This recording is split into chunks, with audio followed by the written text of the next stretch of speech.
आसामनि गिबि मन्त्रि डक्टर हिमन्त बिश्व शर्माजों लोगोसे एसडिपि, बिजेपि आरो इउपिपिएल नि गासै एमएलएफोरा दिनै दा काश्मीर फाइल सावथुनखौ नायहैगोन। मोनाबिलिनि 6:30 रिंगायाव सिटी सेन्टाराव बिजेपि, एसडिपि आरो इउपिपिएल नि एमएलएफोरा जयैनो 2022 मायथाइनि 11 मार्चआव रिलिज जानाय दा काश्मीर सावथुनखौ नायहैगोन होनना गाहाय मन्त्रि बिथाङा फोरमायदों।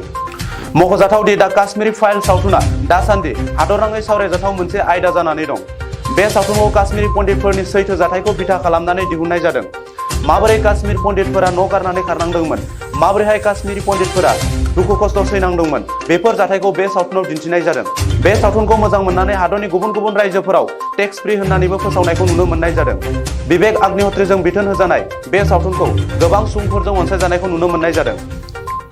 आसामनि गिबि मन्त्रि डक्टर हिमन्त बिश्व शर्माजों लोगोसे एसडिपि, बिजेपि आरो इउपिपिएल नि गासै एमएलएफोरा दिनै दा काश्मीर फाइल सावथुनखौ नायहैगोन। मोनाबिलिनि 6:30 रिंगायाव सिटी सेन्टाराव बिजेपि, एसडिपि आरो इउपिपिएल नि एमएलएफोरा जयैनो 2022 मायथाइनि 11 मार्चआव रिलिज जानाय दा काश्मीर सावथुनखौ नायहैगोन होनना गाहाय मन्त्रि बिथाङा फोरमायदों।